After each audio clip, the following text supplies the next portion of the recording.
Hey, Happy New Year. Welcome to another episode of Locked On Raptors. Sean here, as always, with you, and I'm joined, as I usually am on Mondays, by Vivek Jacob of Raptors.com today to talk all about a pair of Raptors wins over the weekend against the Clippers and the Knicks. But more importantly than the wins is the fact that the Raptors are whole again. They finally have their whole roster, mostly, except for Isak Bonga, available. It's very exciting. We're going to talk about our takeaways from the two games. We're going to talk about Pascal Siakam and Fred VanVleet and how well they've been playing, what we're excited for now that the team is finally whole. And of course, we got a pair of dudes of the game to hand out from Friday and Sunday. That's all coming up on today's episode of Locked On Raptors with Vivek Jacob. Thanks for being here.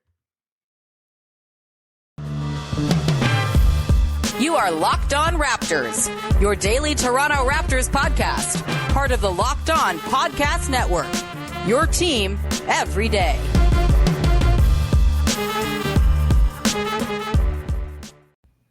Hey, what's going on? Welcome to episode number 1089 of Locked On Raptors for Monday, January the 3rd. Happy New Year, everybody. I am your host, Sean Woodley of RaptorsHQ.com. You can find me on Twitter, as always, at WoodleySean, and you can find the show at Locked On Raptors, where you can find links to every single episode of the podcast. You can also find the podcast free and available on all your favorite podcast platforms, so please go subscribe. And, of course, hit that big red subscribe button on the Locked On Raptors YouTube channel as well. It's very much appreciated when you go ahead and do that and support the show. You rock. And also, thank you as always for making us your first listen of the day. All right, let's get to it on today's show. We have a pair of Raptors wins to talk about, a whole and complete Toronto Raptors roster for literally the first time all season. And joining me to break it all down is, of course, Vivek Jacob from Raptors.com. Big V, Happy New Year, my friend. How are you? Happy New Year. I'm doing well. Getting through it all. We'll see what new restrictions come down on us and try to make our way through. But the Raptors are winning, and that's a big plus. And Pascal Siakam's playing great, and Fred VanVleet looked great. In the basketball front, it's a lot of positives. Yeah, the world is melting down. Ontario might be going even further back into some form of lockdown. Honestly, don't know what that would even mean for the Raptors. I can't imagine they'd be booted out or anything like that, but we'll see, because who knows? Because the Ontario government just makes stuff up as they go along. So we'll see. Hopefully the Raptors remain in Toronto. They will not have fans in the building for at least another couple weeks, as they introduced a fanless experience over the weekend. Pretty weird, not going to lie, but a lot better than, of course, being down in Tampa with no fans and all that.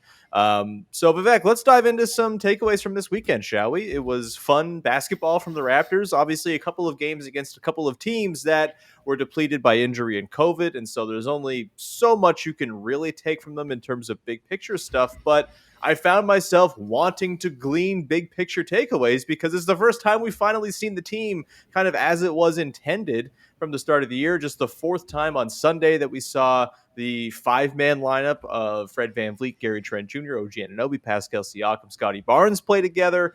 It's like the fourth time or the fifth time we've seen the main three core guys who you kind of considered coming into the season as the main core play together. It's been a wild, wild ride to get here, Vivek. But now, nearing the halfway point of the season, the Raptors are nearly whole. Any grand takeaways from what you've seen from the last couple of games? Obviously, no Scottie Barnes on Friday, so it wasn't the complete broad picture, but everyone else was there.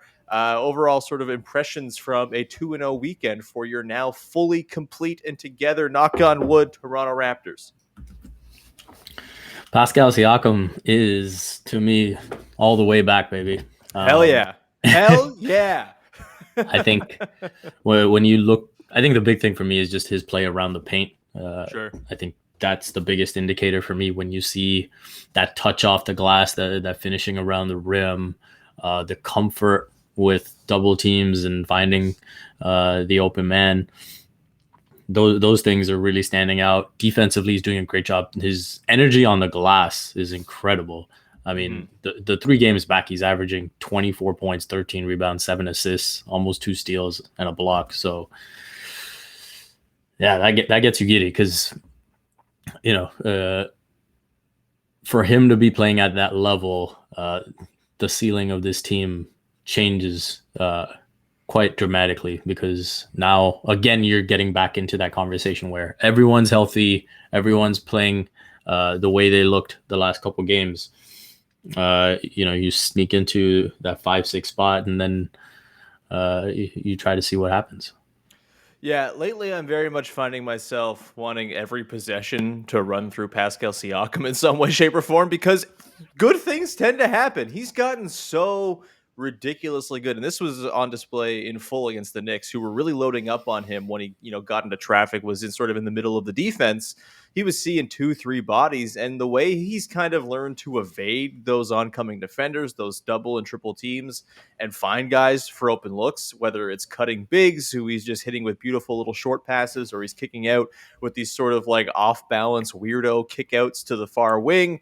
It's all been really, really beautiful, and it's just like a wonderful advancement from where he was even a couple of years ago when he was an All-NBA player. Obviously, the scoring's not where it was right now. The three-point shooting is still down. But let me ask you this, Vivek. Would you prefer, like you're picking teams on a playground, you get two versions of Pascal Siakam to pick first, I guess, and you have the 2019-20 second team All-NBA Pascal Siakam, or you get this version of Pascal Siakam, a little bit lower scoring, advanced playmaking, all the defense that you know and love. Which Pascal Siakam are you taking? That's a great question. I mean, if you take it on the whole, I would say this Pascal Siakam, because then you're factoring the bubble play and all of that. If you give me the Pascal Siakam that we saw in March 2020, like on that West Coast trip, and Sure. For fans who remember those games against the Utah Jazz and the Sacramento Kings, like I remember watching that Pascal Siakam and thinking the Raptors can absolutely defend the title. Right. And so, I think he is very, very, very close to that. I think the only thing missing is the 3-point shooting. But the playmaking is there. The scoring is there. The rebounding is there. The leadership is there. And I like what Nick Nurse said post game, where he talked about the Philly game and how heavily they had to rely on Pascal. Yeah. And then it just seems like Pascal has been like, I'm just going to be this dude all the time. Everyone else can fall in line. And I think that's great for the team. Yeah, he's been incredible. And then on the other side of things, too, you got Fred VanVleet, who's playing his ass off right now, too. He had 35 points against the Knicks on Sunday, 31 on Friday against the Clippers as well. He's been on a ridiculous tear lately. He's up to 21, 5, and nearly 7 a game on 40% from downtown, 43.8% overall. He's been really, really incredible. And, look, we're going to not do the 2019-20 comparison or anything like that, because that was its own sort of like entity of a team and all that. But that team was really freaking good, and it was built around Kyle Lowry and Pascal Siakam as its two best players. And this version of Fred VanVleet is as good or better than that version of Kyle Lowry in 2019-20. Maybe not better, because he was like putting the team on his back every other game. But like, I think the overall sort of output, it's been a bloody efficient and really excellent season from VanVleet so far. He's been the steadying force. He's a better defender than Lowry was certainly in 2019-20. And now you start dreaming on like what this team can do now that they're fully healthy. They're 16 and 17. They're very much in the play-in race right now. Not at all far from potentially being in a race for a 6 seed. Obviously, the Sixers are good when even not fully together because Joel Embiid's a monster. You've got the Cavs, who, yes, they're suffering some injuries right now, but they're also playing really well. And Evan Mobley's a freaking monster, and they're terrifying. Maybe it's not possible to get to a 6 seed right now, and they've lost a lot of ground in terms of trying to rack up wins by losing 17 games already. But do you think A, that the play of Siakam and VanVleet right now is sustainable, and B, where do you think that can kind of lead them if you were like sort of projecting a pace for them to play at for the rest of the season, if they can maintain some semblance of health? Like, is getting up to there's 50 games left, 49 games left. Is it crazy to suggest they could go like 30 and 20 to close the season, or 30 and 19, whatever that number would be? Is that too insane? I don't know. It's just 2 games against 2 incomplete teams. So you want to have as many grains of salt as possible. But with these guys playing at this level, it feels like, some wins are very much in the near future for this team. Yeah, I think it's very much sustainable. Just putting aside the numbers. If you look at what Siakam is doing on a constructive level in terms of his paint touches, in terms of how he's scoring around the basket, creating that separation, the burst that he's showing now, that assertiveness to get to the rim, getting to the free throw line. And Fred VanVleet, this last game against the Knicks was probably, the most natural way that you'd like to see him score. Sure. And so, a lot of catch and shoot opportunities, not as much of him having to try and create something out of nothing. And situations that were just asked of him too often because of who was available.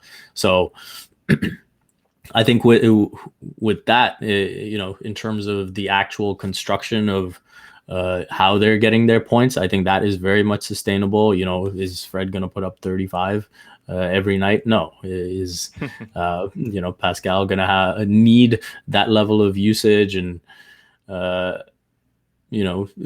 be that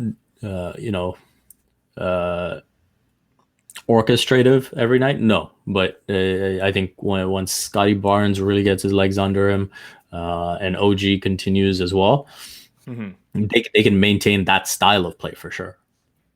Yeah, I think there's just like a new sort of floor for the half-court offense in particular when Siakam and Fred are playing this way, and when Siakam is doing so much to kind of get into the teeth of defenses and compromise them, and then the options he has to pass to are often very, very good and likely to hit threes. I think there's just like a new sort of level that this offense can get to. And I think we know what this defense can be when it's kind of up at full steam. Obviously, it's been a bit of a struggle this season, not in any small part due to the lack of chemistry and lack of continuity. I think if they can get some games under them with this group, and again, knock on all the pieces of wood you can find in your vicinity, but if they can get some run together with these guys, like you would think that the defensive sort of efficiency is going to restabilize a little bit. It'll climb back up, and the offense figures to kind of hum along at a pace even higher than the top 10 pace they've mostly been at all season, right? Like that's the thing, is they've not exactly struggled offensively. Yes, there have been moments and stretches of games where they've really gotten bogged down, but overall, they've been maintaining something resembling a top 10 offense through their transition. And if the half-court offense gets even a little bit more reliable because you have this sort of top-down of Fred and Siakam setting things up for everybody else, then you're talking about an offense that can be a little bit more effective than maybe even we thought it could be coming into the season. So very exciting stuff. Also very exciting, Vivek, is the fact that the Raptors are fully healthy, and we get to talk about all of these guys and how the sort of interconnective parts come together. We're going to get into that in just a second here and talk about the things we're most excited to see now that the Raptors have their full complement of players back. That's coming up in a sec. But first, I want to tell you about our friends over at Built Bar, who are making the best tasting protein bars that taste like a candy bar. You should try them out. It's the new year, so that means New Year's resolutions. And if yours is about getting fit or eating healthier, make sure you include Built Bar in your plan. I don't know about you, but I've spent the last 2 weeks slothing around my house, eating chocolate, eating candy, eating appetizers, eating entire shrimp rings. I've been eating like a monster over the last couple weeks, and I need to kind of get back on track. And Built Bars are going to help me do that because they're a lovely little meal replacement, and they kind of give you that, they scratch that itch of, oh, I need something indulgent and sweet right now. I'm going to go have a Built Bar instead, though, of like a candy bar or a large brick of chocolate, and it's going to be that much better for you. There's lots of protein, of course, and it's not loaded with all that stuff you don't want, like sugar and carbs. Most Built Bars contain 130 calories, 4 grams of sugar, 4 grams of net carbs, and 17 grams of protein. Compare that to the candy bar of a regular size, usually about 240 calories, 30 grams of sugar, and dozens of net carbs. It's not even a comparison. So here's an idea for the new year. Go to all your secret treat stashes at home, in the pantry, at the office, in the car, and be sure to throw out all the crap you got in there and replace them with Built Bars. It's a wonderful way to start the new year off right. Even if you're not a huge fan of working out, you can eat something that tastes good and is good for you. You don't have to feel guilty about, and there's a ton of flavors for you to choose from. So pick your favorite, order yourself a box, and start, again, the new year off with Built Bar. Go to Built.com, use the promo code LOCKED15 to get 15% off your order. That's the promo code LOCKED15 for 15% off at Built.com. All right, we continue on here with your first listen of the day with Vivek Jacob from Raptors.com. And Big V, The Raptors finally have all their guys back. We saw the Raptors start small yesterday. I think that was kind of the expectation, especially considering the Knicks were missing Nerlens Noel and Mitchell Robinson. Not exactly a lot of beef on that team yesterday. And again, everything in terms of the excitement over the last couple of games has to be couched a little bit because the Clippers and the Knicks were not complete in any way. Although the Clippers did have the king, Xavier Moon, available and chose not to play him. So that's their damn fault for not using the CEBL legend to their advantage. Either way, Big V, now that the Raptors are complete, we saw the lineup machinations, we saw Nick Nurse's rotations. I'm curious, any thoughts on the way we saw the roster deployed on Sunday by Nick Nurse, even on Friday as well before Scottie Barnes got back? And what are you more so like looking forward to now that this crew is together? Is there anything that you're kind of keeping an eye on in terms of minutes patterns, ways guys sort of work together and are paired with one another? What are your sort of thoughts on just sort of seeing the full complement of players now back and playing together? Yeah, I think seeing whether Nurse's expectation that small ball five can be the best defensive unit is what I'm curious to see. Obviously, in theory, you can see all the reasons why it would be when you can have Scottie and OG and Pascal out there complemented by Fred and Gary's improved defense. Gonna need to see Gary stay on the floor for that to happen. But outside of that, I think long term, I still believe that Kem Birch in the starting unit is a better fit. I just feel like, this was a perfect game where, as you said, there's no Nerlens Noel, there's no Mitchell Robinson. Would you go with that five against Philly? I'm not quite so sure. Would you go, with that five against Chicago with Vucevic? I don't think so. So things like that, when you think about potential matchups, I don't know if this is the best five for those type of games, but hey, I'm happy to see it play out that way first. I'm happy to see how far this five can go. And then obviously, in terms of the rotational patterns, the big one is taking Scottie out early so that he can lead the bench unit so they can play make. And so getting him those reps is really important for his long-term growth because I do think, when he's at the peak of his career, that's where he's going to be. Just the majority of possessions, him bring the ball up the floor, reading the defense and making plays off that. Yeah. So I think I disagree with you on the sort of, can they get by with this lineup, as sort of a more longer term static starting five? I think they can. And I think it's because they're still huge, even though they're small, right? Like the Siakam OG Barnes trio is a nightmare to go up against, regardless of if they're playing the 2 through 4, the 1 through 3, the 3 through 5. Like they're a nightmare, and there's arms everywhere. And then you got little Fred VanVleet just like coming in like a bowling ball from time to time as well. I think they can get by, and I actually like the idea of even against a team like Philly or Denver or something like that. The Bulls you mentioned as well. Kind of like the idea of like putting it to them and sort of daring those teams to play the way the Raptors want to play. I like the idea of putting a team on their back heel. We'll see if it holds up, but like we've seen them have success against Joel Embiid without Marc Gasol in the last couple seasons, right? They've been able to figure out a way to Aaron Baines, baby. Hell yeah, baby. They didn't do it last week, of course. He had 36 points. He was really, really good, but they were also super depleted in that game, as we've talked about. And I think with like Barnes, OG, and Siakam just kind of ranging around, you kind of make up for the lack of beef with a lot of mobility and ability to kind of send doubles and not get burned for it, especially against a guy like Embiid, who, I think it's always going to be framed through him because he's this sort of pillar of the Eastern Conference you're going to have to go through at some point. Like Embiid is not the greatest passer out of double teams. He's gotten better, certainly, but the Raptors even gave him trouble last week with that. So I think you can probably get by in most matchups in today's NBA with that starting line. And I think I would prefer they stick with it because there's just so much that lineup can do offensively that's really fun. There's just like endless options.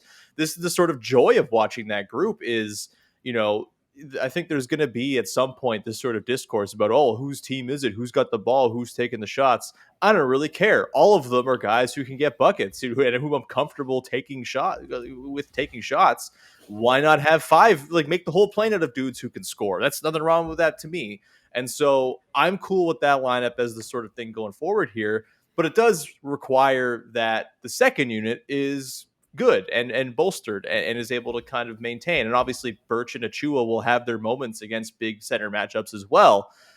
I guess this sort of leads into the question of those rotations you were talking about. And Scottie Barnes coming out early, coming back in with the second unit. We saw him run with OG a little bit as a sort of mismatch. Sort of they were the anchors of that second unit for a bit. I think we'll probably see him do it with Trent quite a bit, Barnes and Trent as a duo, and that's a combo I like a lot. I'm curious though, like, the sort of casualty of this new rotation is anyone with any hopes of being the backup point guard for this team in a traditional sense, meaning Malachi Flynn is kind of seemingly on the outs. He did not play except for garbage time against the Knicks. And if they're going to really kind of give Siakam and Barnes that backup point guard duty when Fred VanVleet's not on the floor, it really does seem to take away from any avenue for Malachi Flynn to get in there, because I think Nick Nurse would just rather have 6'9" dudes be the point guard than a 6-foot dude, all things considered. Obviously, Fred VanVleet's his own different case, but Flynn has not been good enough. Do you like the concept of just kind of rolling with Barnes and Siakam as your backup point guards and saying, you know what, it's been nice, Malachi Flynn, but you're obviously not part of the long-term plans here? Do you think this is just sort of a little blip and maybe we see a backup point guard worked in a little bit more regularly? I personally have no problem with it. I think it's the correct way to go about and maximize the best players you have on the floor at all times. But where are you at on the idea of the point guard situation, which has been kind of muddled by this new rotation change now that they have everyone available? Yeah, I'm fine with it. I think this is the optimal way to play going forward, and getting Barnes on the ball, Siakam on the ball. Those are better options. I will say another casualty is Yuta Watanabe. And Nurse has indicated that now going forward, it's going to be,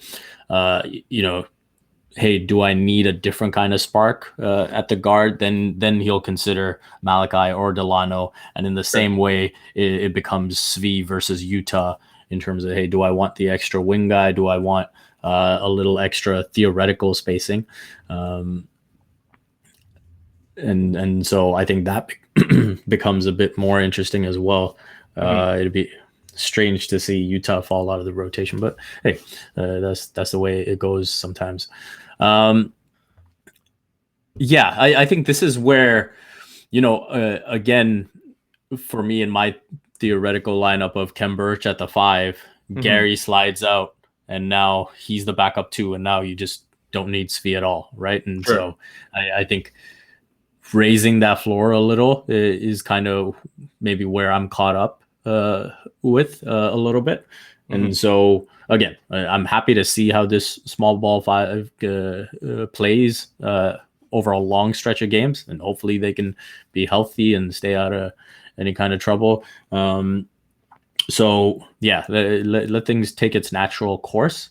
And then, with Malachi and Delano, that natural course is probably just being ready to provide a spark, in an emergency situation. And ultimately, I think we'll probably see the rotation patterns sort of defined by how the bench guys are playing, right? It's been a constant struggle to get the second unit to perform this season, and various guys have popped at different times. And I agree. I think it's weird that Utah seemingly was the odd man out yesterday, even though I think on balance he's had a better season and more of an impact than Svi has. But as Nurse mentioned, having like a sort of Gary Trent Jr. style player in there in the form of Svi is kind of the reason he likes him in there. I think maybe that changes over time if Svi continues to like not hit threes or whatnot. But I think it's going to very much be determined by how these guys play. And that leads us into the final segment of the show. We got dudes of the game to hand out, Vivek, one of whom I think is a pretty interesting beneficiary of the way the rotation has worked out. The other one is just a really damn good basketball player who hasn't won a dude of the game yet so far this year, and I'm excited to hand it out. So that's coming up in just 1 second here to close out Locked On Raptors. And Vivek, we continue on here, digging into the dudes of the game from Friday and Saturday. If you're not familiar, if you're diving in, your New Year's resolution was to listen to Locked On Raptors every day.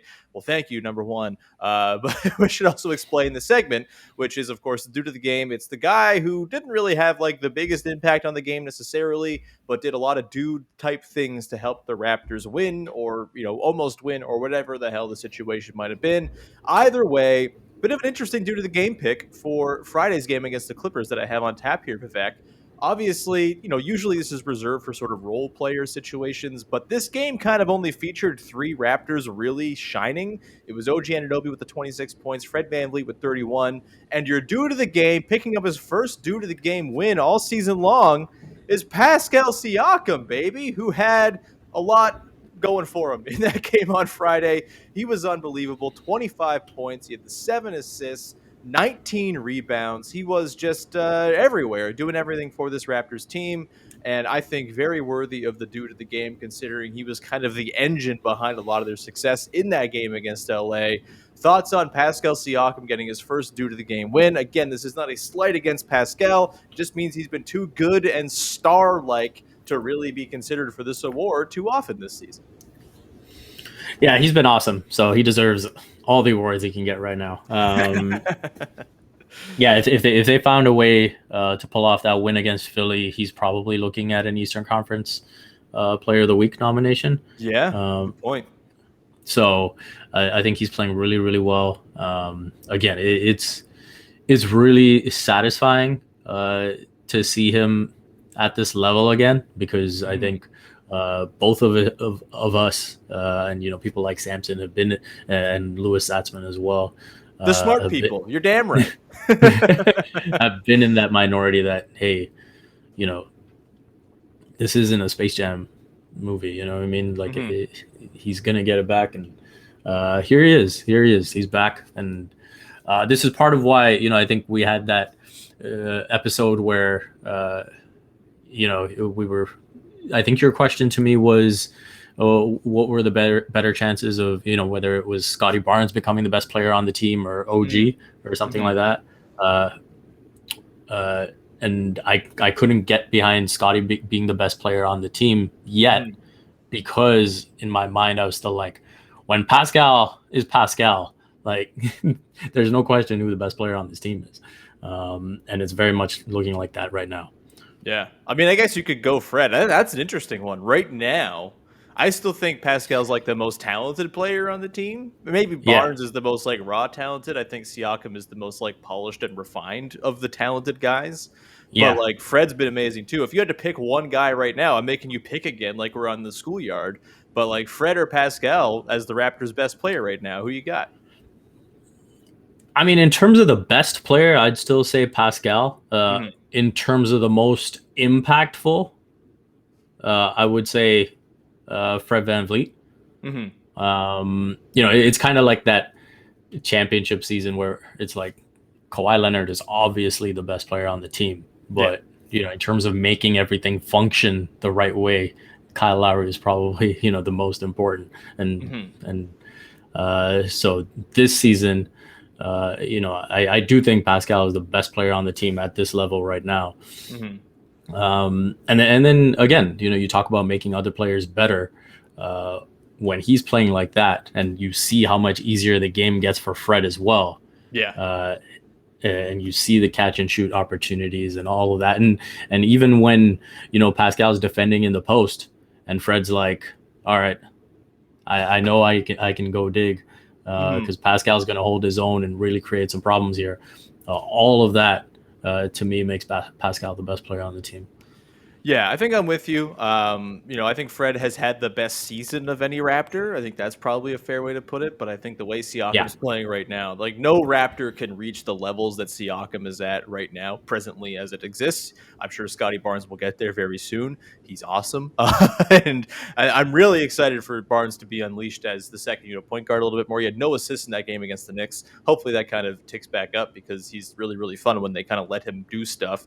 But if he's just going to knock down threes, I guess that's fine too. But yeah, the point you make, like it is also similar to the 2013-14 Raptors, where DeRozan and Lowry clearly the most impactful players, but Terrence Ross obviously the best player on the team. Had to get that in. Let's go to the dude of the game for the Hey, game. big night for Terrence last night. You're damn right. It's always a big night for Terrence Ross. But yeah, let's get to the dude of the game for the game against the Knicks on Sunday. And this one you have chosen. I think we kind of chose it in concert actually beforehand. But it's Chris Boucher, who's been on a nice run lately. His fourth dude of the game. I think that puts him back at the top of the leaderboard with Yuta Watanabe and Fred VanVleet. So a really nice recent run of play here for Chris Boucher. Last night against the Knicks, or yesterday afternoon, goes for 12 points, 4 boards, 2 steals, 2 blocks in 21 minutes on 4 of 7 shooting, 4 of 4 from the line as well. Boucher's been on a nice run lately. Do you buy that this is like a new version of Chris Boucher we're seeing, or is this the sort of flash in the pan type month we're seeing? And what do you think of his role that we saw in the game on Sunday, where he came in with this sort of giant big man energy next to Precious Achiuwa and a million other long dudes, and they just kind of rolled with, all right, we have this luxury now because we have Barnes and Siakam playing backup point guard for us. We can just size up and be monstrous across the board with that sort of chaos agent front court of Boucher and Achiuwa, and they still worked Birch in as well.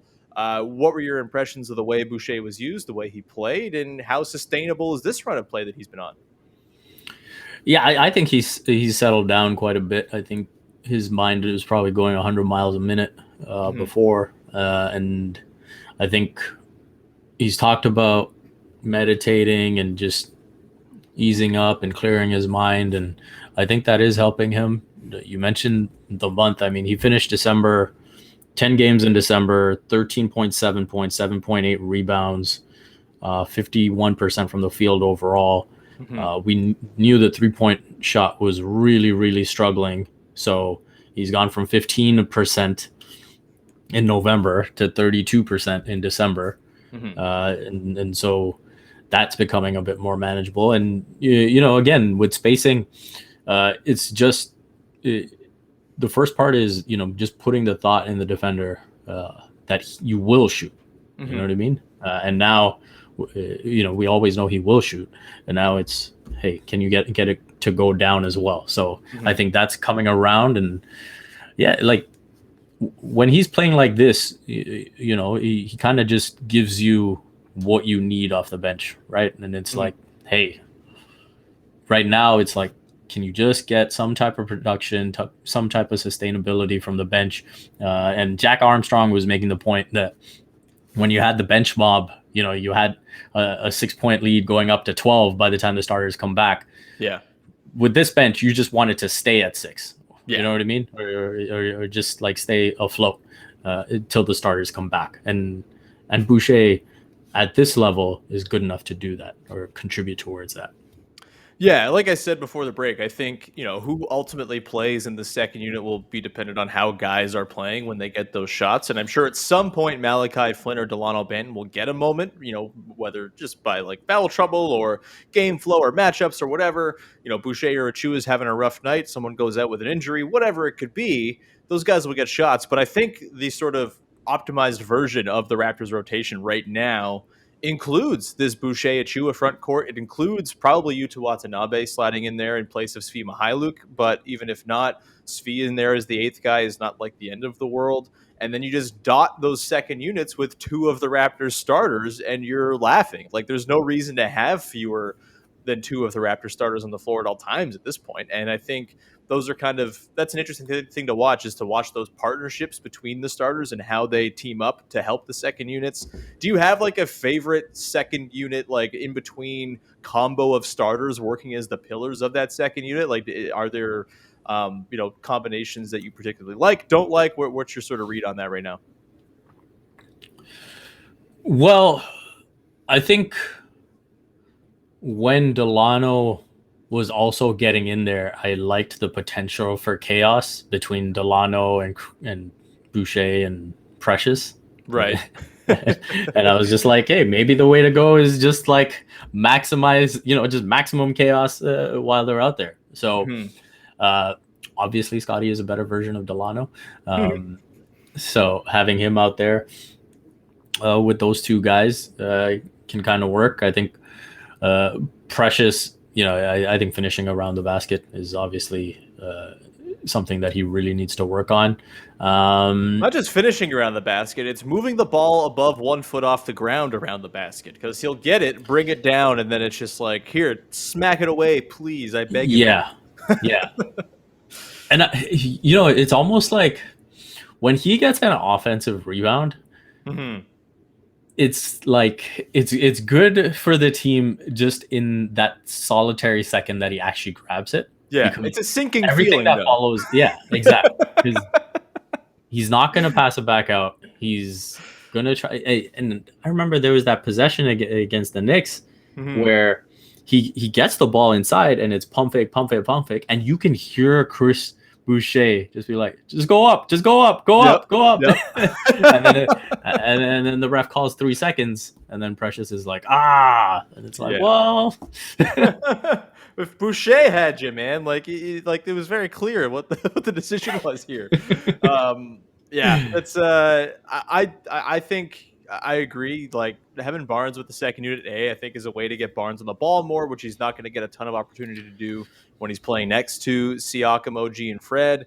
And I also think Gary Trent Jr. in that second unit is similar idea, right? Like, he's kind of the outlet and the last sort of resort in a lot of ways in that starting five.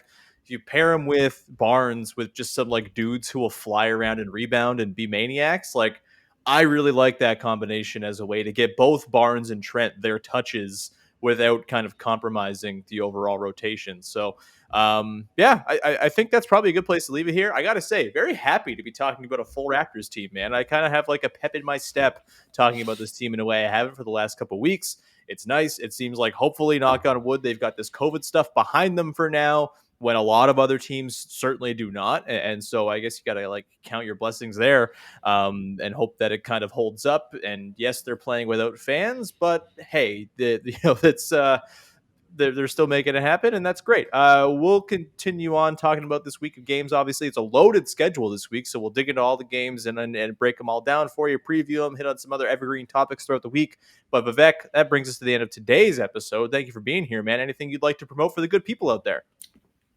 Usual stuff, man. Raptors.com, CBC Sports, Complex Canada, and you can follow me on Twitter at Vivek M. Jacob.